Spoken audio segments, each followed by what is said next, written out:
Yo me las leí ávidamente durante todo aquel tiempo en que estuve antes de salir de la Iglesia de Roma. Me la leí 1 vez y media y el Nuevo Testamento me lo leí 10 veces, enterito. Me envió también otra clase de literatura, por ejemplo, el libro de Billy Graham, Paz con Dios, el comentario a Romanos de William Newell, el comentario a Hebreos de Calvino, Christianity is Christ, el cristianismo es Cristo, de Griffith Thomas, y algunos libros más. Yo me los leía ávidamente y me fui convenciendo de que el Evangelio se encontraba en esta parte que no se encontraba en la Iglesia de Roma. No estaba todavía convertido, pero ya comenzaba a estar convencido. Me quedaba una duda. Esta duda era sobre el sacrificio de la misa. Y recuerdo que en mayo de ese mismo año, 1961, en una visita que hice al señor Vila, le dije, mire, me queda una duda muy fuerte. El sacrificio de que habla Malaquías en 1:11 no puede ser más que el sacrificio de la misa, porque dice que es un sacrificio que se ofrece a su nombre en todo lugar y en todos los tiempos. Y sin embargo, el sacrificio del Calvario solamente se ofreció en un momento determinado y solamente en un lugar determinado, en las afueras de Jerusalén. ¿Cómo se explica eso? Y él entonces, con una sonrisa que recordaré siempre, le dio vuelta a la Biblia y en el Nuevo Testamento, en Hebreos 13 y en el versículo 15 me dijo, mire, aquí tiene usted el sacrificio del que habla Malaquías en 1:11. Sacrificio de alabanza, fruto de labios que confiesan su nombre. Me dejó completamente estupefacto no solamente por la forma en que lo hizo, sino por la rapidez en que encontró la cita. Y ya no me quedó ninguna otra duda.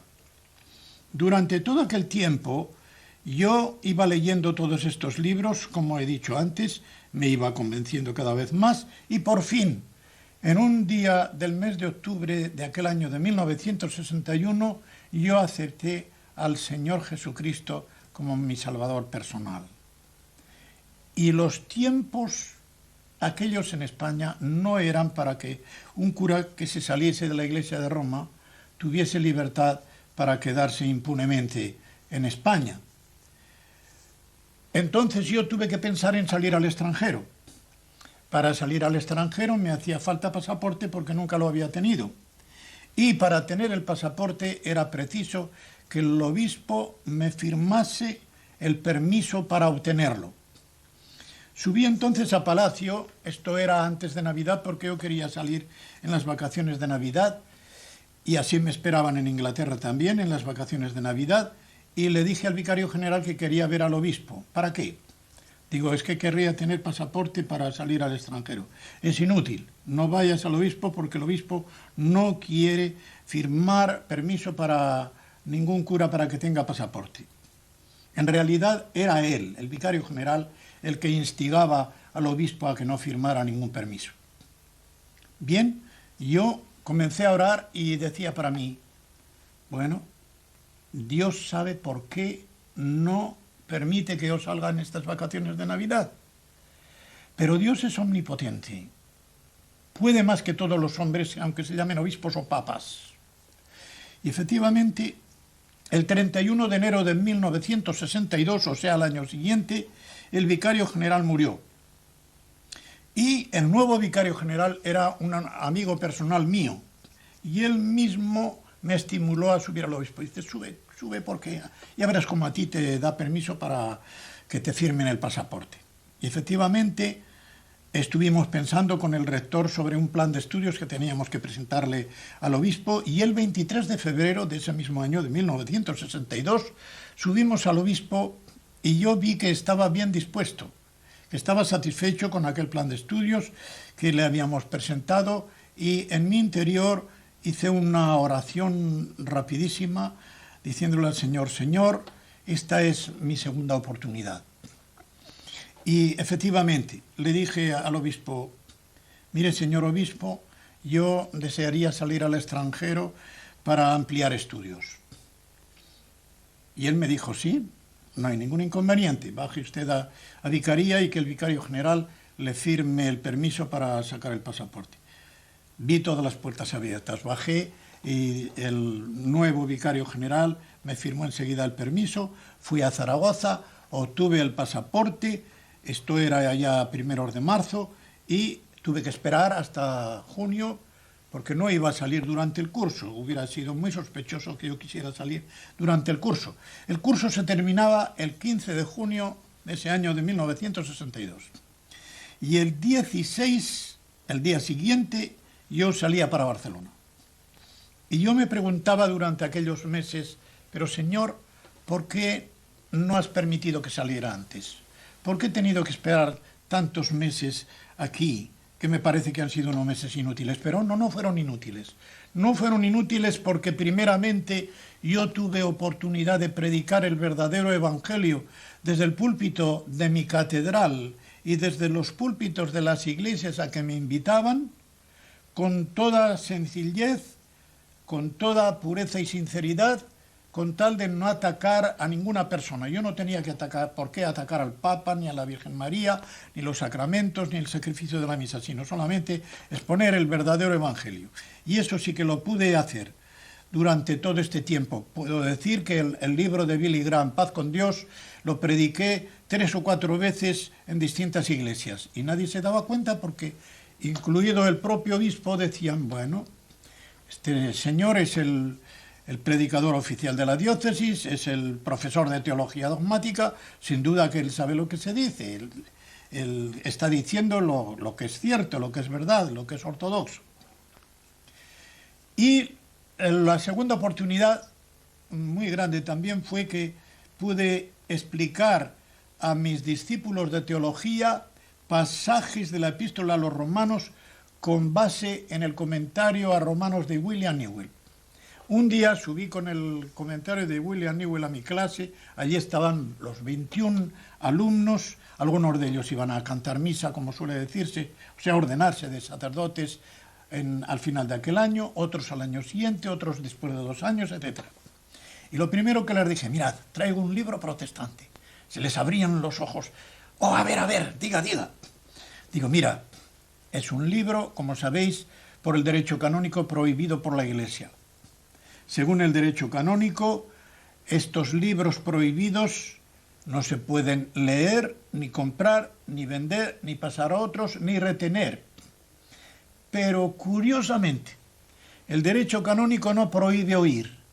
Y como yo tengo permiso para leer, y entonces saqué el documento de permiso del señor obispo para leer libros prohibidos, y vosotros no tenéis ninguna prohibición para oír, entonces todo va bien. Sin embargo, aquellos chicos persistían. Si nos presta ese libro, lo leemos todos. Eso quiere decir que estaban dispuestos a incurrir en la excomunión, que no les importaba ser anatema. Yo no sé lo que habrá sido de ellos. Solo sé que lo que yo pude explicarles fue una semilla que el Espíritu Santo se habrá encargado de ir produciendo y si en sus corazones, y si ellos no ponen ningún obstáculo a la luz que ya comenzaba a entrar, solo Dios sabe lo que en el fondo de esos corazones había. Por cierto, es muy difícil que un cura salga de Roma. Ya es difícil que un seglar cualquiera, si está bien instruido, salga de la Iglesia Católica Romana. Pero un cura, un fraile, una monja, es mucho más difícil que salgan porque hay muchos motivos para que no salgan. La tradición, así me enseñaron mis padres, el no complicarse las cosas de la vida, y sobre todo hay una cosa que impide que muchos curas, sobre todo los más piadosos, salgan de la Iglesia de Roma, y es el temor a cometer un pecado mortal y marchar al infierno para siempre. Porque según la Iglesia Católica, solamente el dudar de uno de los dogmas de la Iglesia ya es pecado mortal. Y por tanto estas personas tan piadosas, antes que cometer ese pecado mortal, no quieren dudar, y cuando les viene una duda, piensan que es una tentación del demonio y dicen fuera. Y claro, al decir fuera, están cerrando sin saberlo ellos mismos, las únicas puertas por las cuales les podría entrar la luz. En cierto modo, y yo lo repito muchas veces, para salir de la Iglesia Católica un cura, un fraile, una monja necesita cierta dosis de rebeldía y decir en un momento dado, bueno, a mí no me importa, lo que sea, y emprender así el camino de la libertad. Bien, pues yo, después de todos estos meses en que, como he dicho, el Señor me dio oportunidad para predicar el verdadero evangelio y para enseñar a mis discípulos la doctrina verdadera acerca de la justificación por la fe con base en comentarios evangélicos, ya me dispuse a salir para Barcelona y llegué a Barcelona el 16 sábado de junio de 1962 por la noche. Al día siguiente, domingo, asistí por primera vez a un culto evangélico en la iglesia de Calle Verdi de Barcelona. Todo lo que yo oí y vi me encantaba. La sencillez del culto, la predicación del pastor, todas las oraciones que se elevaban, todo aquello me encantaba. Y aquella misma tarde en Tarrasa tuve la oportunidad de dar mi primer testimonio, que fue recogido entonces en cinta magnetofónica, y después yo lo puse por escrito en mi librito Mi Camino de Damasco, del cual tengo aquí la tercera edición. Escribí, pues, llegué primero a Londres, a Inglaterra, después de haber encomendado al mayor amigo que yo tenía en Barcelona que echase 5 cartas al correo al día siguiente, 22 de junio de 1962, si yo no le había llamado por teléfono desde la frontera a medianoche. Esas cartas iban dirigidas, una al obispo, otra al presidente del Cabildo, o sea, al presidente de los canónigos, otra a un familiar mío, otra a otro familiar, y así sucesivamente. En la más importante, que era la carta al obispo, yo le decía, citándole de la epístola a los Gálatas, capítulo 1, versículos 8 y 9, donde dice: pero aunque nosotros o un ángel del cielo os anunciare un evangelio diferente del que os hemos predicado, sea anatema. Otra vez lo repito, dice Pablo: si aun nosotros o un ángel del cielo os predicare un evangelio diferente del que os hemos anunciado, sea anatema. Y yo le cité estos versículos al obispo y le decía: mire, señor obispo, yo no temo el anatema de los hombres, solo temo el anatema de Dios. Y también le digo una cosa: en el día del juicio de una cosa no se va a arrepentir, de la confianza que puso en mí al otorgarme el permiso para que me firmaran el pasaporte. A mí precisamente, que iba a salir de la Iglesia de Roma y al que usted después tuvo como hereje y como hijo de perdición. De eso no se va a arrepentir. El obispo telefoneó inmediatamente al arzobispo de Barcelona, y el arzobispo de Barcelona movilizó la policía para ver si me encontraban por algún lugar, pero no me encontraron. Esto yo lo sé porque cuando yo escribí mi testimonio en Mi Camino de Damasco, un profesor de teología que había sido discípulo mío y después compañero como canónigo en la catedral y como profesor de teología dogmática en el seminario, escribió otro libro contra el mío, con interrogantes, titulado Tu Camino de Damasco. Y el prólogo de este libro lo escribió el propio obispo.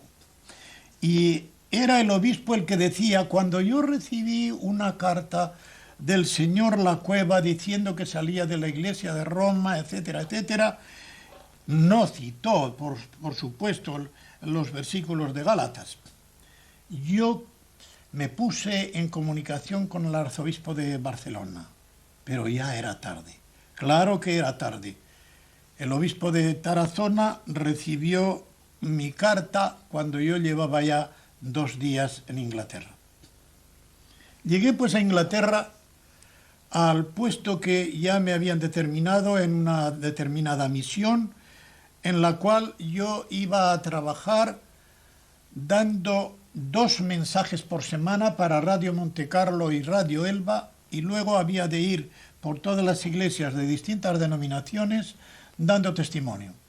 En esta forma yo pasé cerca de 2 años, dando mensajes 2 veces por semana y luego yendo por todas las iglesias, tanto bautistas, congregacionales, presbiterianas, anglicanas, pentecostales, de toda clase de ellas fui dando este testimonio que para mí se fue convirtiendo en un disco rayado. Siempre diciendo lo mismo, para mí era un rollo que ya hasta llegaba a fastidiarme finalmente, para decir siempre lo mismo. Cuando yo llegué a Inglaterra, yo le dije al secretario general de aquella misión, pero mire, si yo estoy dando sin recibir, yo tenía que estar aquí estudiando durante algún tiempo en un colegio bíblico antes de ponerme a este ministerio.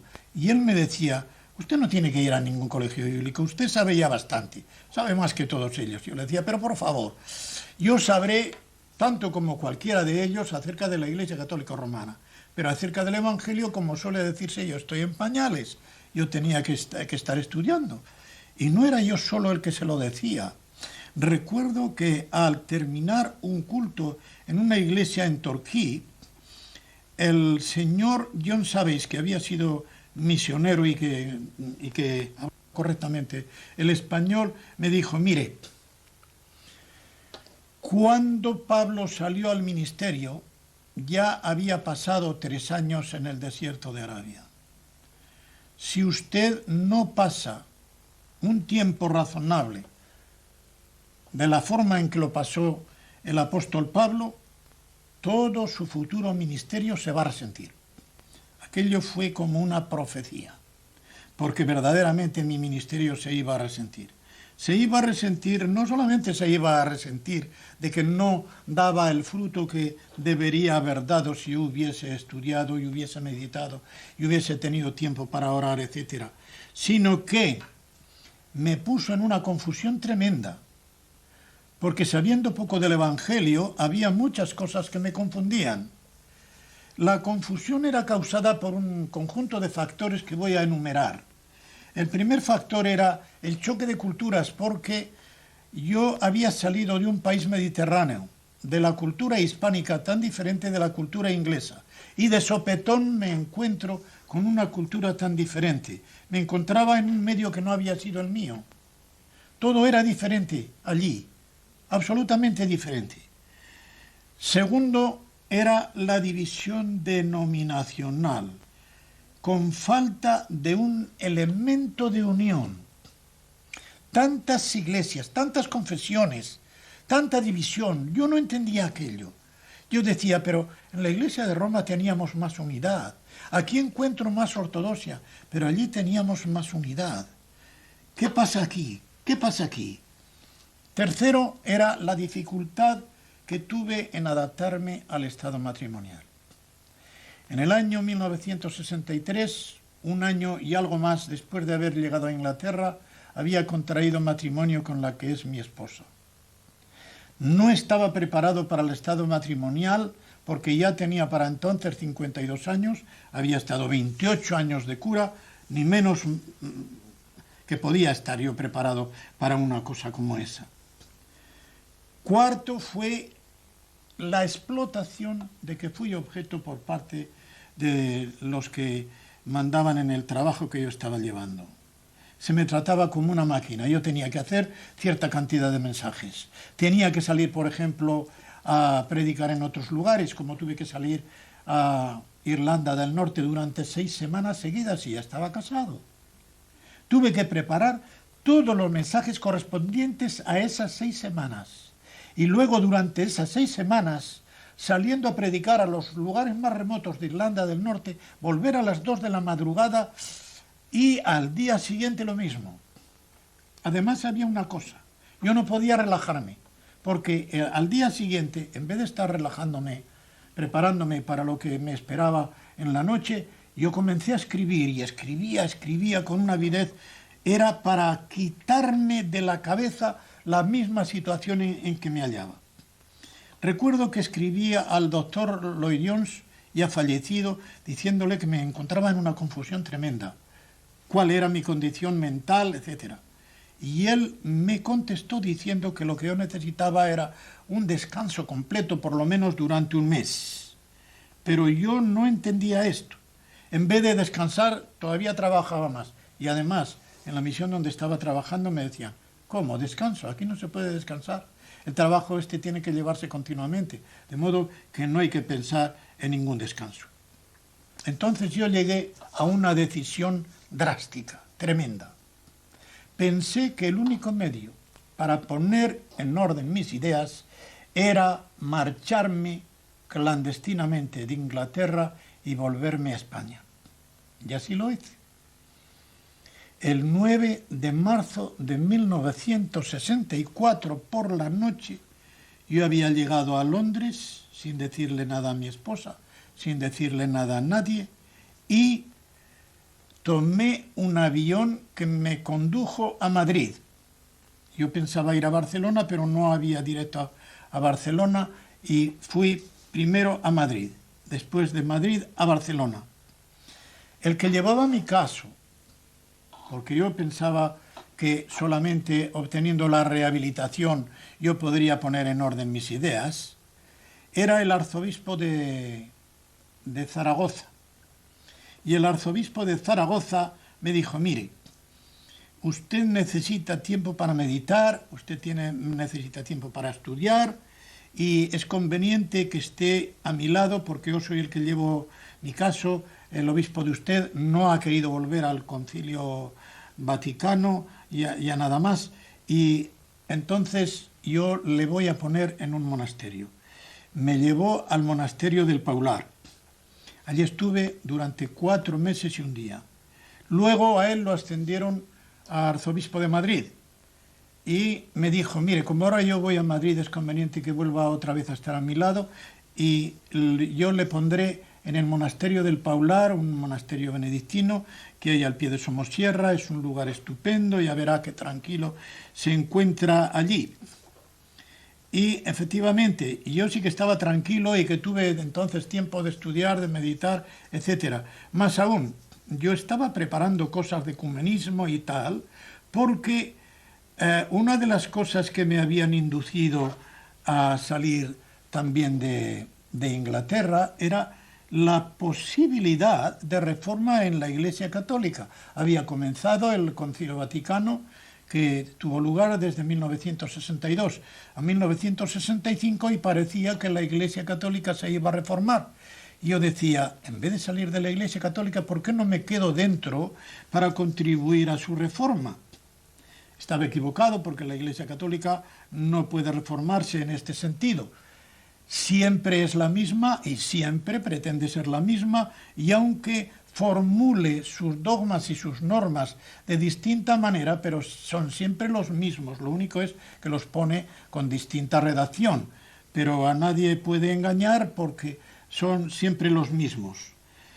Y otra cosa que me había impulsado a salir de Inglaterra era los ataques que constantemente me dirigían curas, monjas, frailes, cuando estaba incluso dentro de alguno de los cultos, me gritaban y me esperaban a la puerta y me decían que era un Judas, que estaba en pecado mortal, que iba directamente al infierno. En fin, todo aquello había contribuido a la confusión que antes he mencionado. Así estaba yo esperando mi rehabilitación y así estuve hasta noviembre de 1966, es decir, más de 2 años y medio. La rehabilitación verdadera nunca llegaba. Y por fin yo ya me cansé. Me fui al prior de los monjes benedictinos del Paular y le dije, mire, yo me voy a Madrid. Me canso ya de esperar tanto. Bueno, usted es libre para hacer lo que le parezca. Efectivamente, me fui a Madrid con un amigo para estar en una pensión baratita, porque yo disponía de pocos fondos, y allí estuve durante 9 meses. Y lo primero que hice en cuanto llegué a Madrid fue ir al arzobispado y decirle al arzobispo que quería pedir la dispensa del celibato. Y él me dijo, sí, sí, vaya usted al vicario general y que le firme la solicitud. Fui al vicario general y recuerdo que estaba allí una mesa llena de sobres, tal, y le dije, mire, quiero pedir la dispensa del celibato. Dice, oh, muy bien, mira, aquí tengo un montón así de grande. Un montón de cartas de curas que estaban solicitando también la salida del ministerio sacerdotal y que querían también la dispensa del celibato. Pues bien, la rehabilitación que nunca llegó la tuve que esperar durante cerca de 3 años. Y sin embargo, la dispensa del celibato la obtuve en 5 semanas.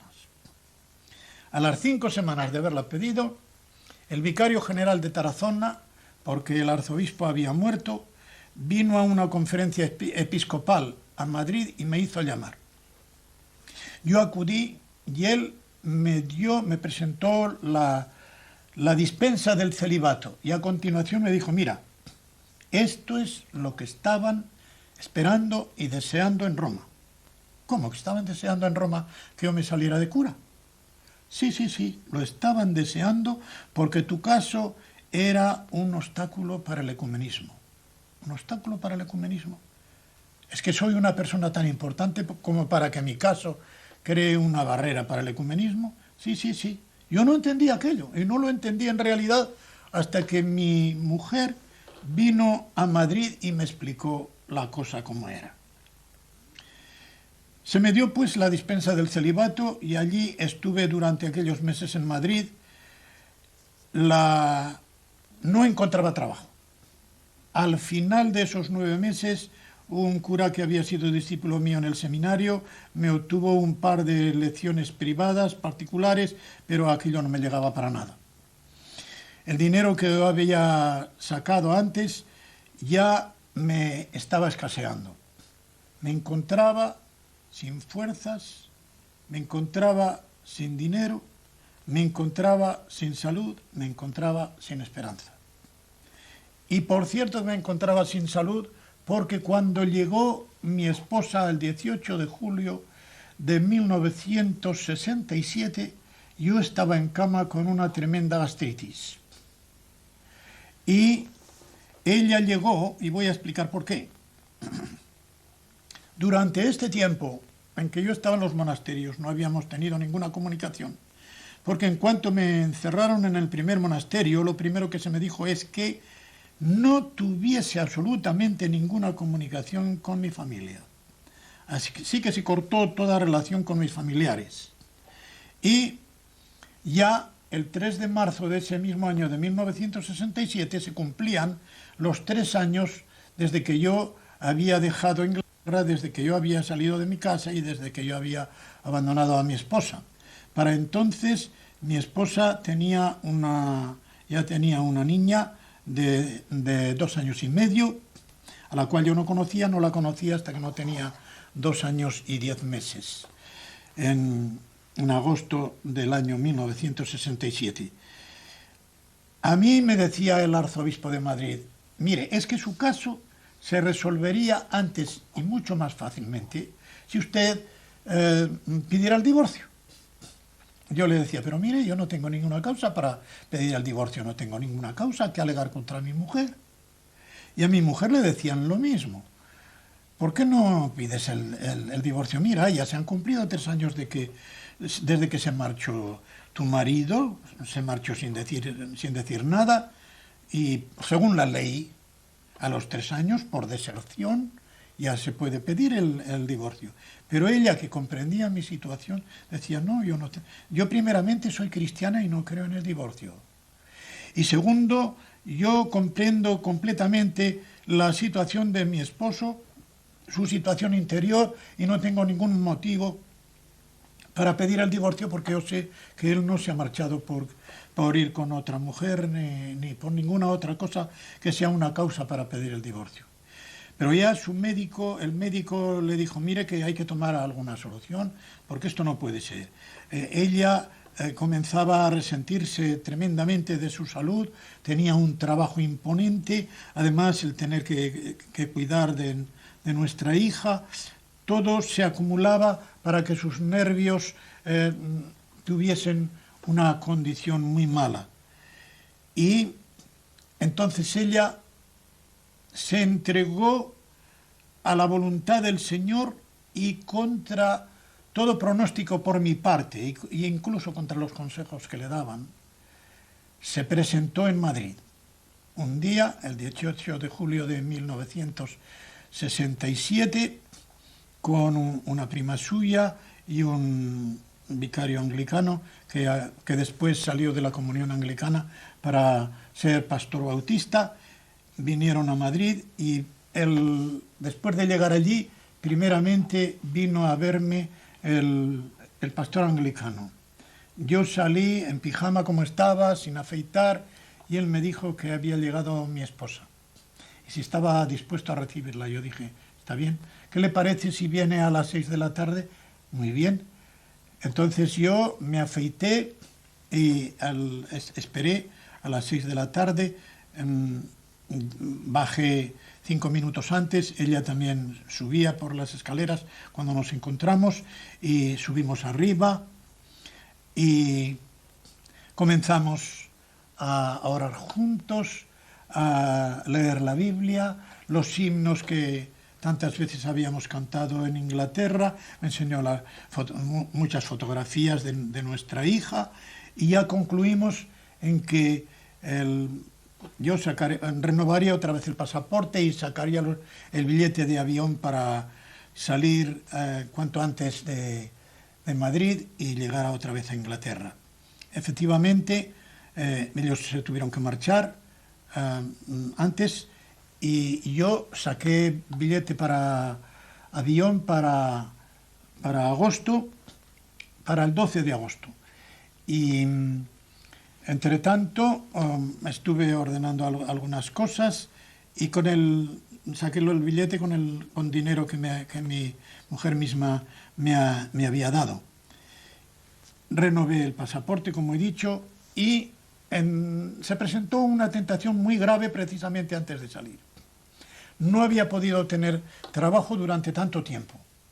Y precisamente 4 días antes de tomar el avión para volver a Inglaterra, se presentan unos señores de San Lorenzo del Escorial y me ofrecen una cátedra de latín y de griego.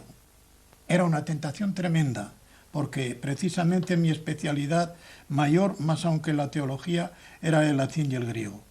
Y yo les dije, mire señores, han llegado tarde. Ya tengo los billetes para el avión para llevarme a Inglaterra y allí tendré trabajo. Salí pues para Inglaterra. Y mi esposa me explicó por qué mi caso era un obstáculo para el ecumenismo, según había dicho el vicario general. Y es que ella, cuando yo la abandoné, escribió una carta al Papa, explicándole que estábamos casados legalmente en Inglaterra y que yo la había abandonado y que había que poner algún remedio a esa situación. Y el Papa les dijo a los cardenales de la curia que tuviesen cuidado porque era un obstáculo para el ecumenismo.